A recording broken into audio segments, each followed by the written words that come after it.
Obsessão é definida pelo dicionário como uma motivação irresistível para cometer um ato irracional, uma compulsão. Até que ponto alguém pode ir para tentar conquistar alguém?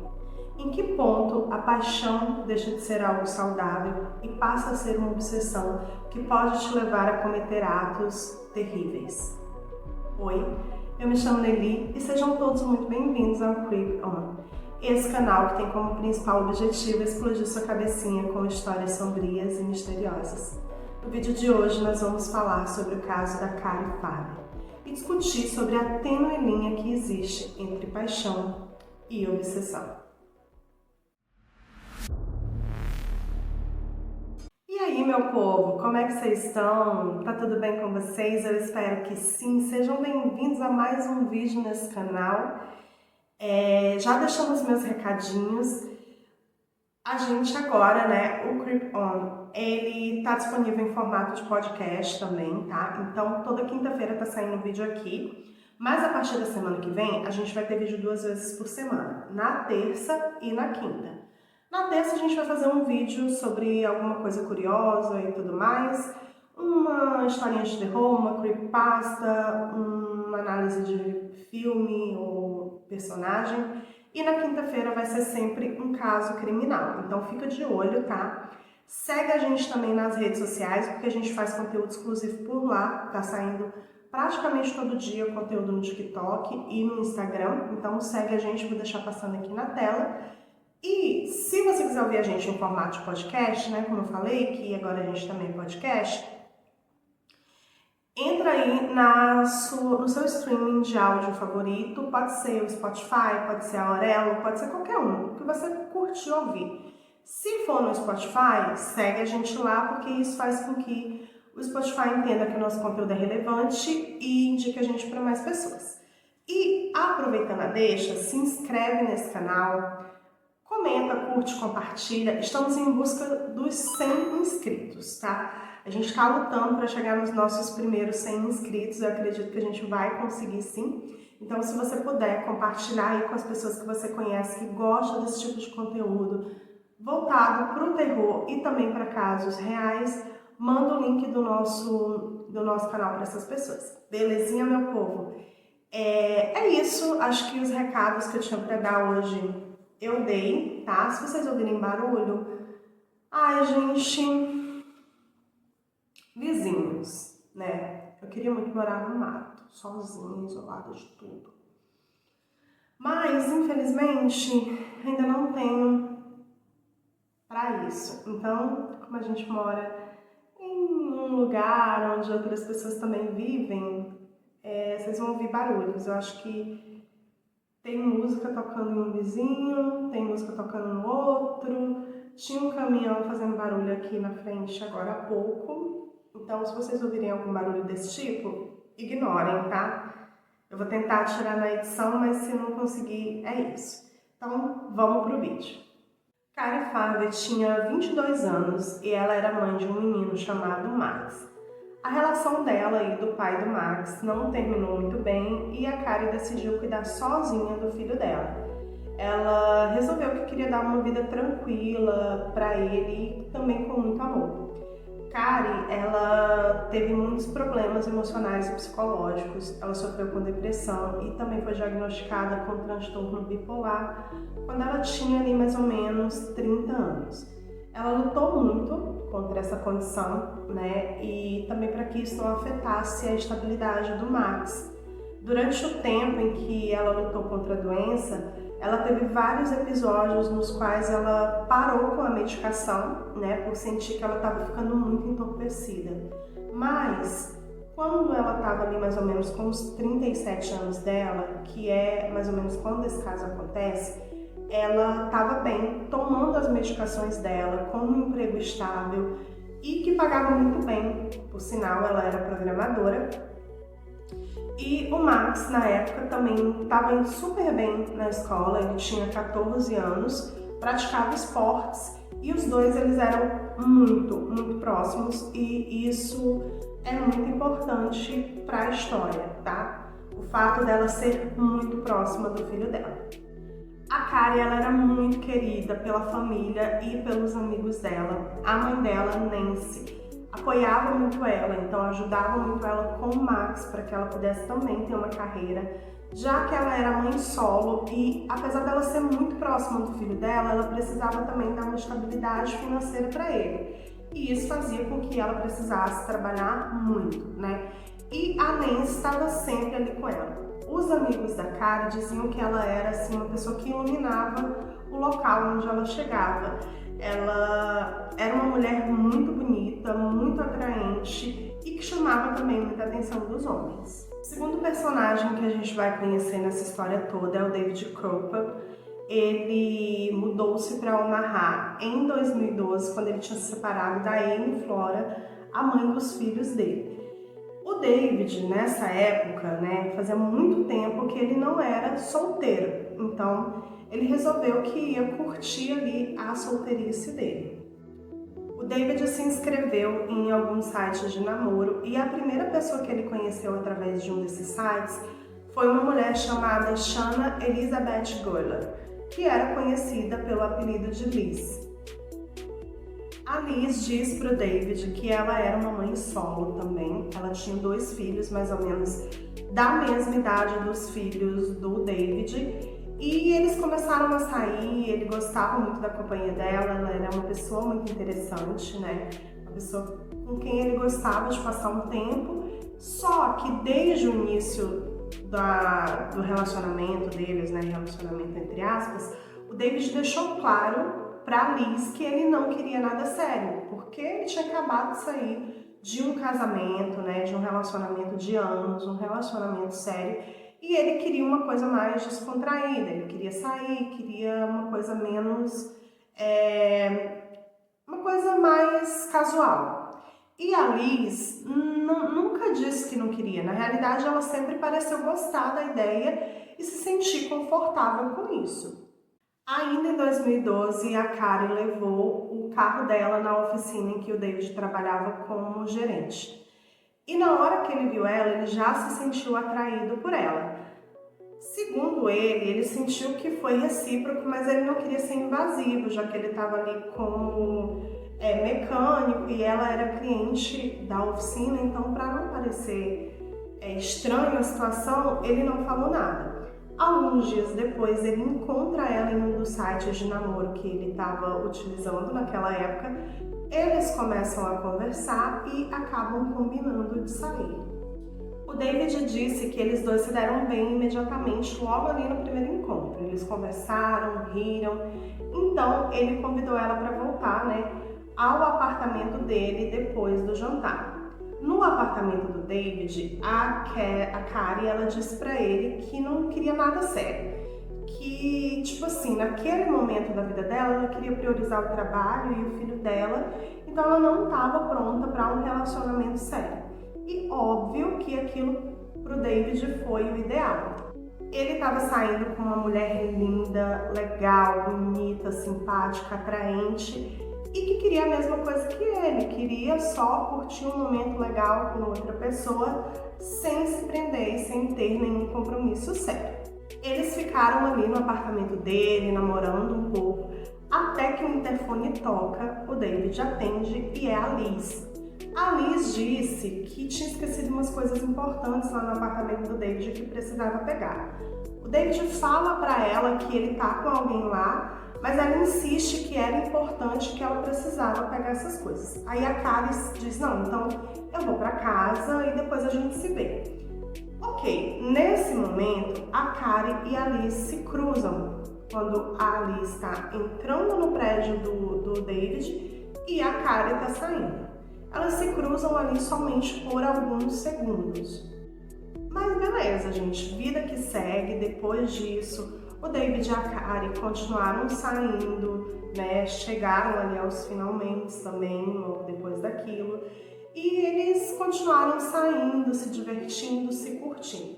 Até que a Kari pega um projeto muito grande que ela vai meio que chefiar no local onde ela trabalhava. Como eu falei para vocês, ela era programadora e a casa da Kari ficava a cerca de 1 hora do escritório que ela trabalhava. No entanto, a casa do David, o apartamento dele, ficava a cerca de 10 minutos, era super perto. E para esse projeto, a Karen estava trabalhando desde muito cedo até muito tarde. Então, o David convida ela para ficar com ele algumas semanas enquanto ela está nesse projeto do trabalho. A Karen acha a ideia maravilhosa, ela vai ficar com ele e os dois ficam ali, né, no mesmo apartamento, mas desde o início, o David diz que não era uma coisa de estamos saindo e vamos morar juntos. Era, na verdade, um favor que um amigo estava fazendo para outra, já que para ela seria muito mais cômodo se ela ficasse no apartamento dele. E tudo bem, né? Até então, na cabeça do David, estava tudo ok e a Karen tinha entendido isso. Ok, no dia 13 de novembro de 2012, o David se arruma para ir trabalhar, ele sai de casa do apartamento mais cedo do que a Karen. E ele se despede dela, ela tá ali se organizando também para ir trabalhar, que ela iria depois de algum tempo. Ele sai de casa, dá um beijo nela e tudo bem. No meio do dia, o David recebe uma mensagem da Karen, dizendo que queria muito morar com ele, que achava que era o momento deles dois morarem juntos. O David achou aquilo muito estranho, porque até então não tinha nem rolado essa conversa. Eles sempre deixaram claro um pro outro que não queriam nada sério. Inclusive, quem falou primeiro que não queria nada sério foi a própria Karen. E aí ele respondeu que ele não queria um compromisso desse agora no momento. E a resposta que ele recebeu foi surpreendente. Tudo bem, eu te odeio, estou namorando outra pessoa, não quero mais ver você, vai embora. E muitos palavrões. Depois do trabalho, David volta para casa dele e a Karen já não tá mais lá. Não tem mais nada dela no apartamento, então ele imaginou que ela tivesse realmente voltado para casa dela. Só que naquele mesmo dia, ele começa a receber várias mensagens da Karen dizendo que odiava ele, que ele arruinou a vida dela, coisas, sabe, falando muitos palavrões, coisas terríveis sobre ele. E o David disse que naquele momento ele respirou até aliviado, né? Porque ele tinha se livrado de uma coisa que talvez não fosse muito boa para ele. A Nancy, a mãe da Karen, ela disse que também começou a receber mensagens de texto estranhas, né? Algumas dessas mensagens afirmavam que a Karen havia conseguido um emprego no Kansas e a Nancy ficou confusa com a história, porque ela não sabia de nada disso. Só que a Nancy foi falar com o Max e o Max acabou dizendo que sabia sim que a mãe dele tinha recebido uma proposta para trabalhar no Kansas, mas que a princípio ela não iria aceitar. Então a Nancy começou a se perguntar se talvez a Karen tinha parado de tomar os remédios dela e por isso ela estava agindo de forma estranha. A Nancy continuou tentando falar com a filha dela, ligando para ela, mandando mensagens, mas a Karen não atendia os telefonemas e quase nunca respondia as mensagens. A Nancy achou aquilo muito estranho, mas estava se aproximando o casamento do meio-irmão da Karen. E ela sabia que a Karen não ia perder esse evento, porque ela era muito próxima do irmão dela. Então ela ia esperar até o dia do casamento, porque aí ela conversava com a Karen e tirava satisfação do que estava acontecendo. Só que, pasmem, chega o dia do casamento e a Karen não aparece. Nesse momento, a Nancy disse que percebeu que tinha uma coisa muito estranha acontecendo e que não era só porque a Karen estava em crise ou tinha parado com as medicações. Alguma coisa muito séria tinha acontecido com a filha dela, então ela vai até a polícia. Chegando na polícia, ela conta tudo o que aconteceu e fala sobre o diagnóstico de transtorno bipolar que a Karen teve, né?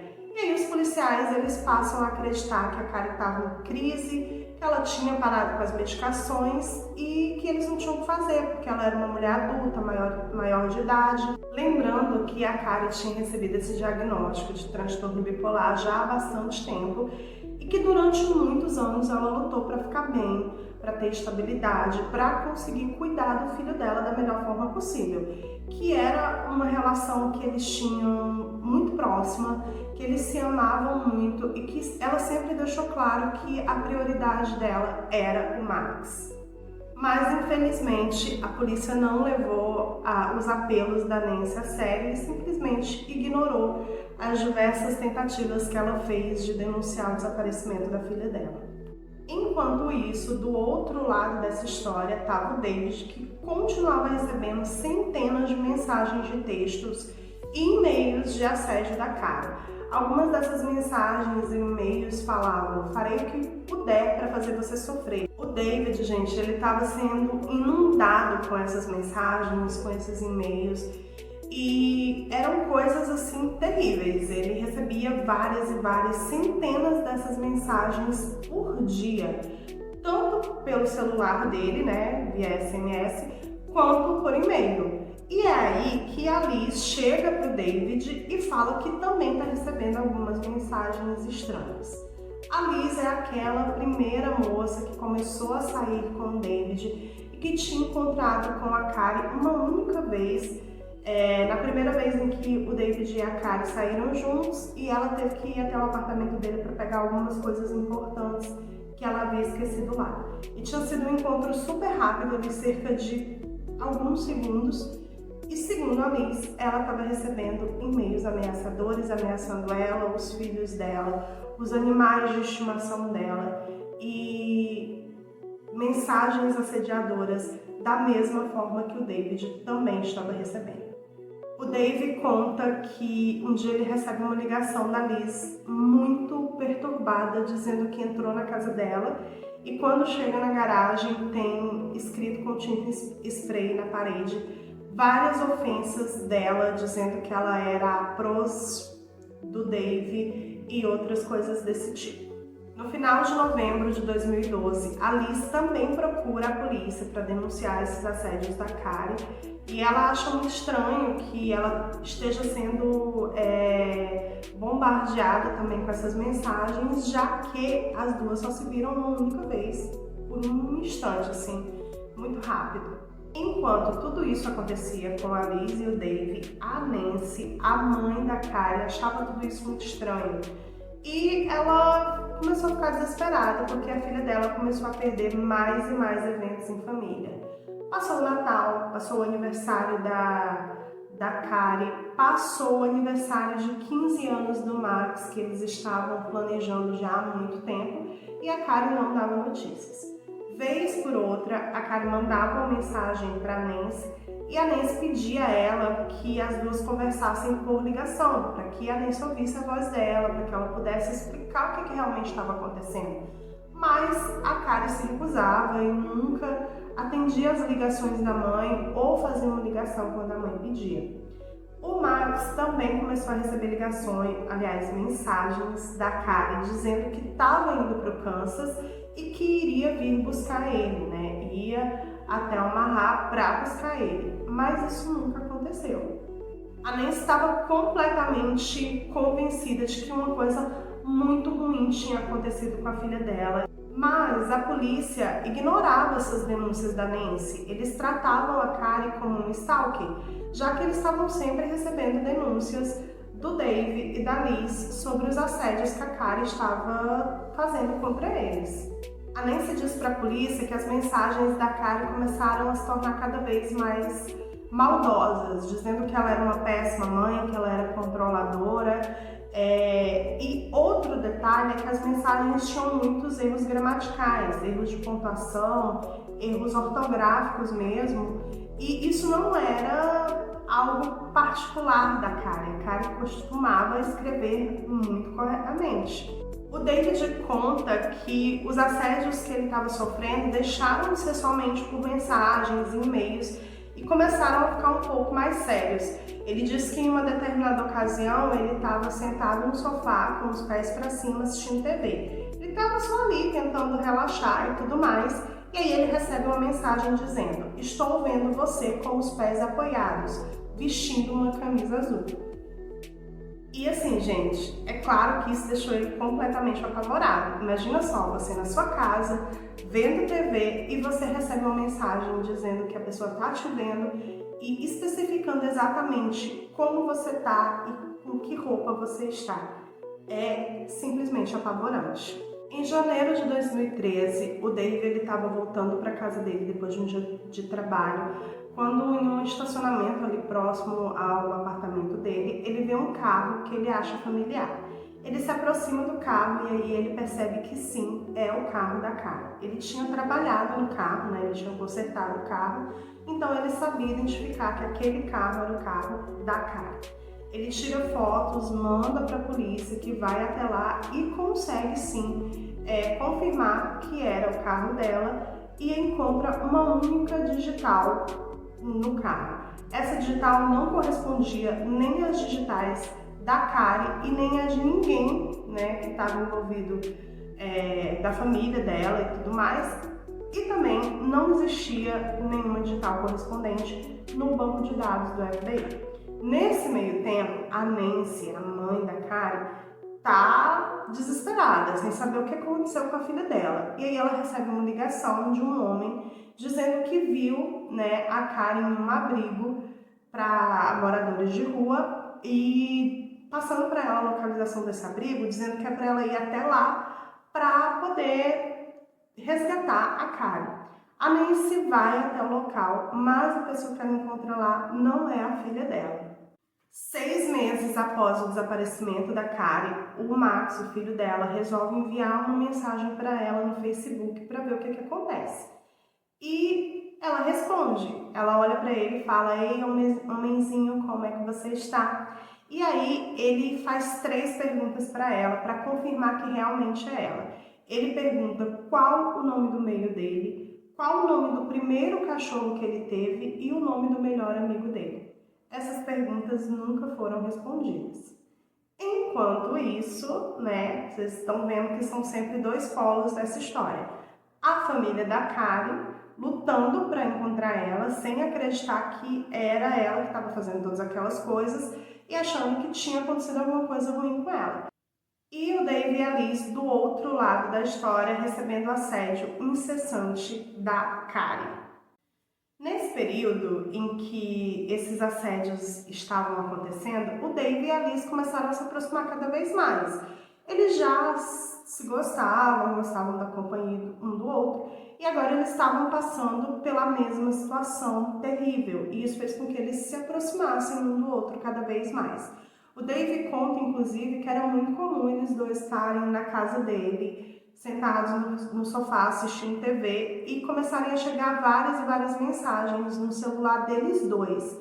Mensagens essas que eram da Karen, ameaçando eles, dizendo que eles não poderiam ficar juntos e esse tipo de coisa. O David, ele recebeu um e-mail da Karen contendo uma foto em anexo. Esse e-mail, ele dizia que a Karen iria matar a Liz. E a foto era uma mulher amarrada dentro de um porta-mala de um carro. O David, ele liga para Liz desesperado e ela fala para ele que não, que tá tudo bem, que não aconteceu nada com ela, que foi somente um e-mail aleatório que ele recebeu da Karen para deixar ele assustado. Em agosto de 2013, uma coisa terrível aconteceu. A casa da Liz foi invadida, colocaram fogo na casa dela e todos os bichinhos de estimação que ela tinha morreram. Felizmente, nem ela, nem os filhos dela estavam na casa, no local, mas, infelizmente, os animais de estimação que ela tinha morreram todos queimados. Nesse momento, o Dave ficou muito assustado com essa situação e ele acabou comprando uma arma, uma pistola 9mm, na intenção de se proteger de alguma forma, porque tinha deixado de estar no plano das ideias, tinha deixado de ser algo abstrato, que eram só mensagens e e-mails ameaçadores, e agora tinha passado a ser algo realmente físico, algo que tinha atingido alguém, tinha tirado a vida de vários bichinhos inocentes.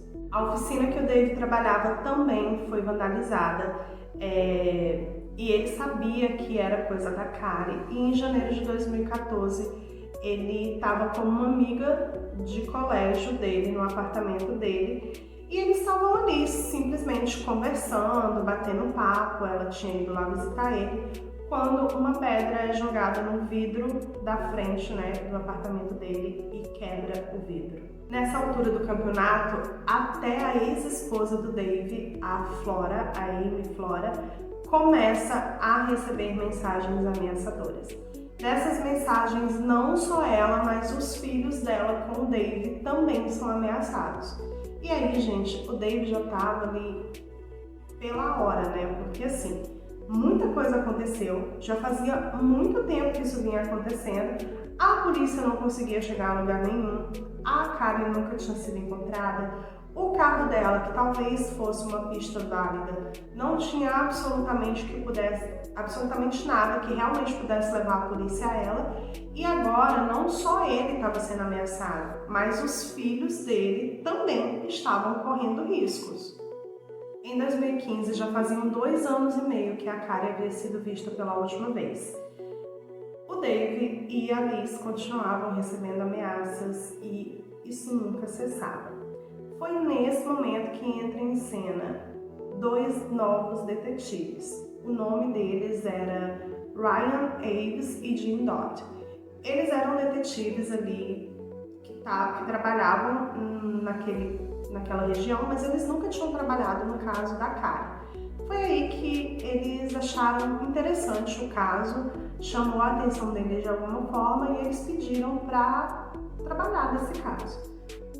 Essa permissão foi concedida e eles começaram a revisitar os arquivos do caso. Eles decidiram tomar uma nova ótica. Eles sabiam que a Karen tinha um diagnóstico bipolar, mas eles não achavam que isso tivesse alguma coisa a ver com todo o rolê. Eles vão conversar com a mãe da Karen e vão trabalhando da seguinte forma. Um deles começa a trabalhar na linha de investigação, como se a Karen realmente estivesse viva e estivesse ali fazendo, né, sendo a autora dessas ameaças, sendo essa stalker que o Dave e a Liz estavam denunciando ela por ser.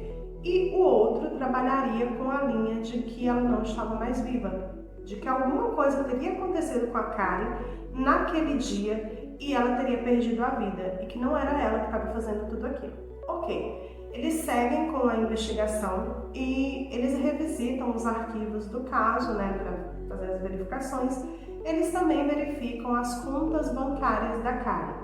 E eles percebem uma coisa muito interessante e peculiar. Não havia nenhuma movimentação nas contas da Karen em 2 anos e meio. Gente, é impossível um ser humano adulto viver no mundo por 2 anos e meio sem gastar nada.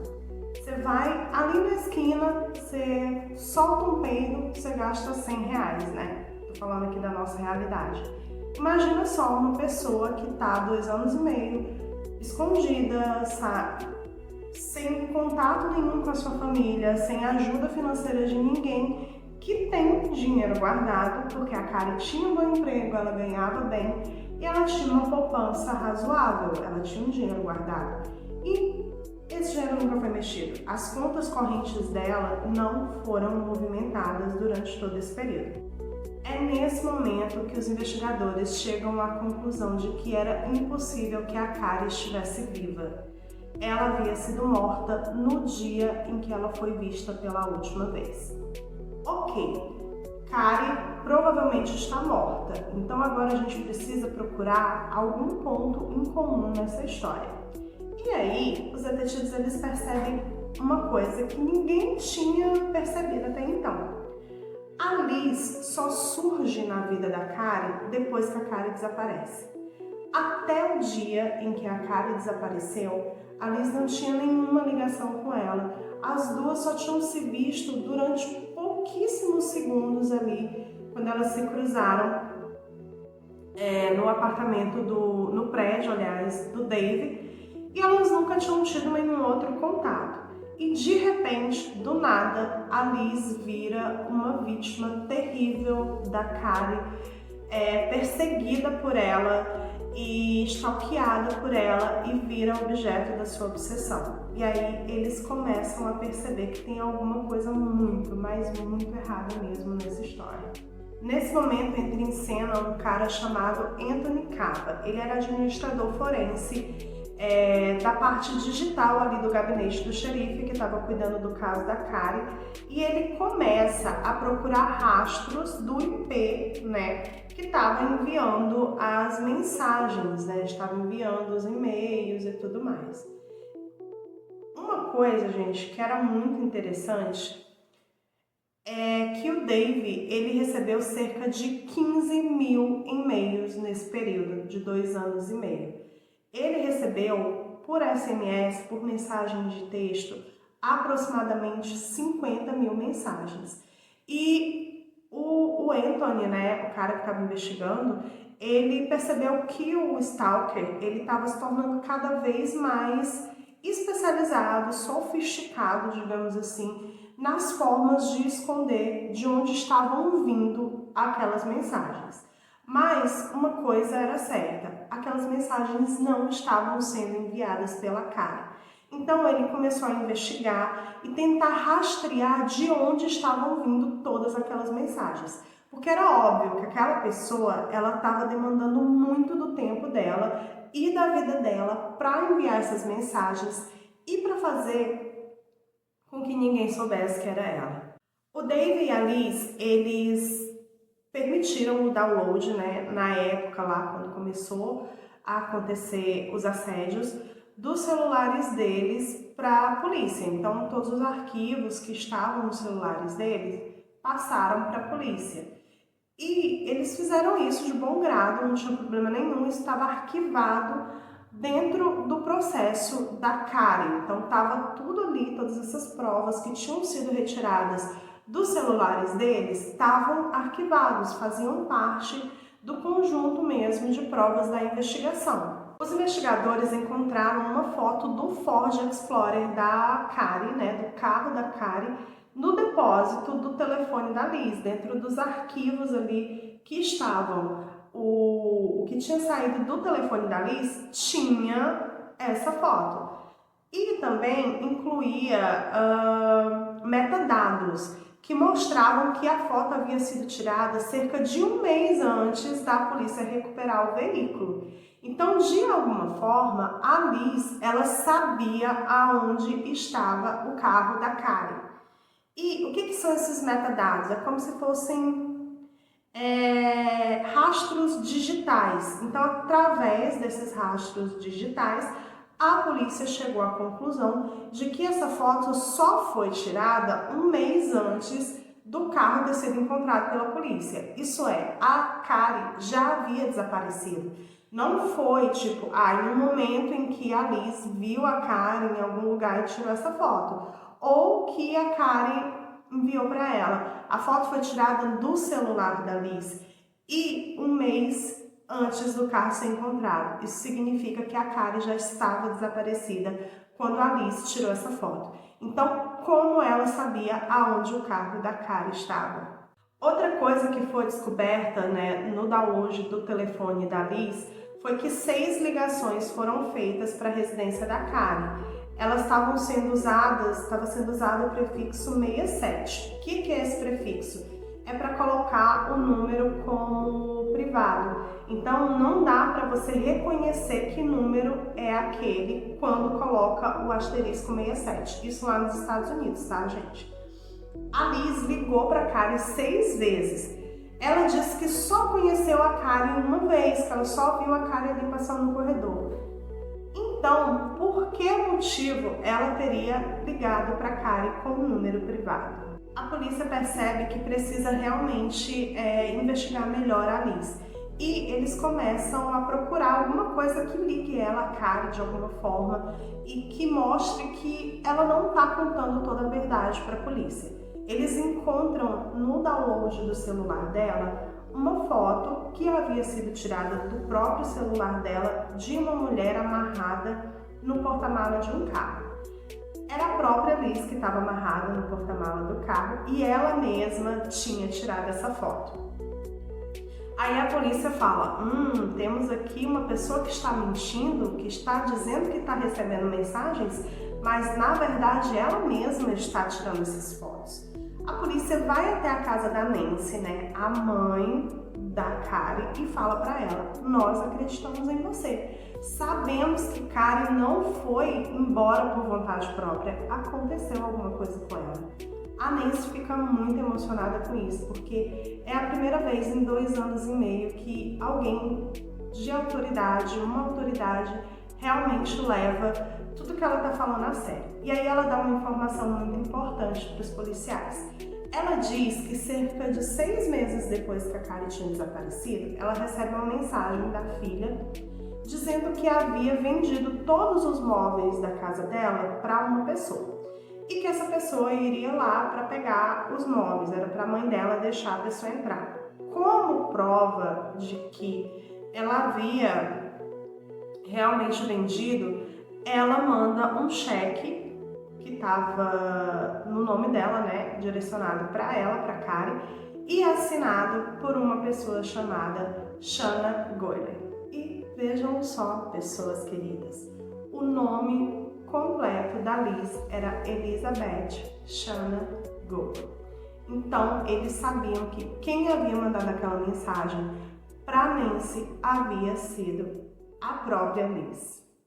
Ok, pessoal, a polícia sabe que a Liz está mentindo. Ela vai até o Dave e fala para ele sobre as suspeitas dele e pede que ele fique com a Amy, a ex-esposa dele, e os filhos dele por um tempo. Na verdade, o que a polícia queria era atingir a Liz de alguma forma. Eles sabiam que a Liz ela era obcecada pelo Dave e ver ele voltando a morar, nem que fosse por um tempo, com a ex-mulher, iria atingir ela de alguma forma. Dito e feito. A pistola do Dave havia sido roubada e ele tinha já falado isso para a polícia. No dia seguinte, ao Dave se mudar para a casa da Amy, a Liz vai até o gabinete do xerife e fala para os detetives que ela sabia que a pistola do Dave tinha sido roubada e que ela achava que quem havia roubado a pistola era a Amy, a ex-esposa dele. E que na cabeça dela agora fazia muito mais sentido que quem estava mandando aquelas mensagens todo aquele tempo não era a Karen, era a Amy. E que era para a polícia ficar de olho nela. A polícia diz: ok, acreditamos na sua denúncia, nós vamos investigá-la. Obviamente, tudo isso não passava de uma estratégia da polícia para meter ela no engodo deles. Um dos detetives pergunta se pode fazer um download dos arquivos do celular dela. E ela aceita. Ela aceita porque, na cabeça dela, ela já tinha feito isso anteriormente e não tinha dado em nada. Então, os policiais não iam conseguir rastrear nada do celular dela, já que ela era incrivelmente inteligente. Ela deixa que eles fizessem esse download e no outro dia, no dia seguinte a isso tudo, eles recebem uma ligação no 911 da Liz. Liz disse que estava passeando durante a noite, fazendo uma caminhada no Big Lake Park, que era um local meio isolado, mas que as pessoas iam para fazer caminhada, mas não tarde da noite. E ela havia sido atacada por uma pessoa que deu um tiro na perna dela. Ela realmente estava baleada na perna e, segundo Liz, quem havia a atacado seria a Amy. Mas é claro, meus queridos, que a polícia sabia que a Amy não tinha nada a ver com isso. Nesse exato momento, ela foi inocentada de tudo e eles não tinham sequer suspeitas de que ela estava envolvida no caso. Nesse meio tempo, né, a polícia estava investigando os downloads e eles descobriram entre 20 e 30 contas de e-mail que a Liz havia criado, todas elas com uma variação do nome da Karen. Então era ela quem estava enviando todas as mensagens, todos os e-mails. Ela ficou cerca de 50 a 60 horas por semana dedicada a fazer todo esse plano. Ela ficava enviando mensagens, stalkeando o Dave, mandando e-mails o dia todo, era um trabalho em tempo integral.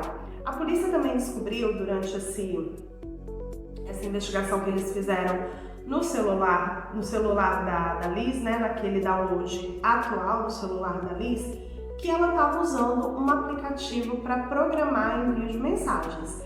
Isso explicava o motivo pelo qual muitas vezes ela estava com o Dave sentada no sofá assistindo TV quando começava a chegar mensagem para os dois. A polícia sabia que a Liz tinha bolado todo aquele plano e que ela provavelmente era culpada pelo desaparecimento da Karen, mas eles tinham que provar isso de alguma forma. Eles bolam um plano, chamam ela para uma entrevista ali cerca de 2 semanas depois dela ter levado aquele tiro no parque, né? Que eles sabiam que não tinha sido a Amy e que era a própria Liz quem tinha atirado na sua própria perna para tentar culpar a ex-esposa do Dave. Eles falam para ela que acreditam nela, mas precisam de provas e que era para ela entrar em contato com a Amy para tentar fazer com que a Amy confessasse que ela tinha atirado. E aí, a Liz diz que tudo bem, concorda com o plano, vai para casa e algum tempo depois eles recebem e-mails que supostamente a Amy havia enviado para ela, confessando que ela tinha atirado nela. A polícia então fala assim para Liz que isso era pouco, que ela ia ficar pouco tempo na cadeia porque não tinha sido nada tão grave e que eles desconfiavam que a Amy estava por trás do desaparecimento da Karen, que era para ela instigar a Amy a falar alguma coisa. E aí a Liz, né, no caso, se passando pela Amy, envia e-mails para ela mesma confessando que sim, que tinha dado um fim na Karen e tudo mais. E os dias passam, a Amy não é presa e a Liz fica muito irritada com isso. Ela vai até a polícia e diz, olha, vocês não prenderam ela mandou e-mails dizendo que atirou em mim, que deu um fim na Karen, por que ela tá solta? Aí a polícia fala assim, a gente precisa de mais provas, precisamos de mais detalhes para que a gente consiga chegar em provas contundentes, porque senão o nosso caso é fraco, ela vai conseguir se defender e sair da cadeia. Ok, a Liz vai para casa e poucas horas depois eles recebem um e-mail da Liz dizendo que estava sendo encaminhado um e-mail da Amy. E nesse e-mail a Amy confessava que havia matado a Karen dentro do carro da Karen com várias facadas. As descrições eram muito gráficas e somente o assassino poderia saber tudo aquilo que aconteceu. Aí a polícia tem a cena do crime. O carro da Karen havia sido o local aonde ela tinha sido morta. E eles precisavam revisitar o carro para saber se conseguiriam extrair de lá alguma prova. A polícia então volta a analisar o carro da Karen pela 3ª vez. Só que dessa vez eles retiram a capa do banco e eles encontram uma mancha de sangue enorme que é constatada que é o sangue da Karen. Então eles chamam a Liz, né, para uma entrevista onde eles confrontam ela com todas as evidências que eles têm até aquele momento. A Liz nega tudo, diz que não tem nada a ver com a história, mas ela é presa acusada pelo homicídio de Karen Fábio. Só, gente, que a polícia não tinha nada. Ela não tinha corpo, ela não tinha a cena mesmo do crime, né? Eles achavam que tinha acontecido no carro, mas o carro já havia sido limpo, então tinha poucas evidências. Eles não tinham a arma do crime. A promotora do condado de Douglas, Brenda Battle, ela processou o caso e disse, abro aspas, este foi de longe o caso mais difícil que já julguei. A maioria dos homicídios são obscuros, esse foi bizarro a ponto de levar algum tempo para ser convencido, para fazer alguém acreditar que realmente aconteceu. Não há como alguém deixar o seu cachorro morrer em um incêndio que ele mesmo começou. Não há como alguém atirar no próprio fêmur. O advogado de defesa da Liz, James March Davis, solicitou a renúncia ao julgamento com o júri em favor de um julgamento de bancada, o que significa que quem decidiria o veredicto seria o próprio juiz. Não só não havia corpo, não havia cena do crime, não havia arma do crime, não havia provas de que ela tinha sido morta, de que a Karen realmente estava morta. Essa foi a declaração do advogado. Renunciamos ao julgamento com o júri para antecipá-lo, para que eu pudesse julgar este caso antes que encontrassem um corpo. Basicamente, o que o advogado da Liz queria era que o julgamento fosse antecipado, acontecesse o mais rápido possível, porque dessa forma talvez ela fosse inocentada. Enquanto isso, a polícia continuava tentando encontrar mais provas para ajudar no julgamento da Liz, né, para que ajudasse na condenação da Liz. Eles vão até o David novamente, perguntam para ele se ele tinha algum aparelho eletrônico que ele tivesse emprestado para a Liz em algum momento. Aí ele fala que não, que não tinha. Então ele lembra de um tablet antigo que ele tinha e que ela usou ele algumas vezes. A polícia pega esse tablet e começa a investigar o conteúdo dele. Nele, eles encontram um cartão SD e conseguem, a partir de microdados, né, de rastros digitais, perceber que esse cartão esteve no celular da Liz bem no dia em que a Kari desapareceu. Eles vão vasculhando tudo ali e em um determinado momento o Anthony, o Anthony Cave, que era o cara que estava fazendo toda essa investigação, ajudando os detetives mais na parte digital, encontra uma foto que faz ele ficar chocado. A princípio, ele não consegue entender bem o que é aquilo, até que, olhando de vários ângulos, ele percebe que é a foto de um pé. E nesse pé tinha uma tatuagem. Essa tatuagem era o símbolo chinês para a palavra mãe. Era a mesma tatuagem que Kari Ferber tinha no pé. É isso. Eles descobriram uma prova contundente. Liz havia matado Kari e tirado fotos do seu cadáver. A Liz foi julgada e durante o julgamento a promotora enfatizou muitas vezes o quanto ela tinha sido inescrupulosa ao matar a Kari de forma tão violenta, tirar a vida dela por um motivo tão banal e torpe e depois ainda ficar enviando mensagens para o Dave e para ela mesma no único e exclusivo intuito de se aproximar do Dave, porque era exatamente isso que ela queria. Ela sabia que essa situação poderia aproximar eles dois. Ela tinha tirado o obstáculo dela do caminho, que seria a Kari, né? A mulher com a qual o Dave estava se envolvendo. E que talvez pudesse se tornar realmente um relacionamento sério, mesmo o Dave não querendo ali naquele momento, mas ela percebia que isso poderia acontecer. E depois do sumiço da Kari, transformar ela em uma psicopata que perseguia eles dois, que incendiou a casa dela, que matou seus bichos de estimação, faria com que o Dave se comovesse e se identificasse com ela, porque ele estava vivendo a mesma situação. E isso poderia aproximar os dois e de fato aproximou. A promotora ressaltou os requintes de crueldade que ela utilizou para cometer o crime. É claro que o advogado tentou reverter isso, dizendo que nada disso tinha acontecido, mas em 2017, Liz foi condenada à prisão perpétua. O juiz Timothy Burns considerou Elizabeth Guller culpada de homicídio em primeiro grau e sentenciou ela à prisão perpétua. Durante sua decisão, Burns disse, abro aspas, Kari Farver não desapareceu voluntariamente. Ela desapareceu da face da terra. Infelizmente, ela foi assassinada. Fecho aspas.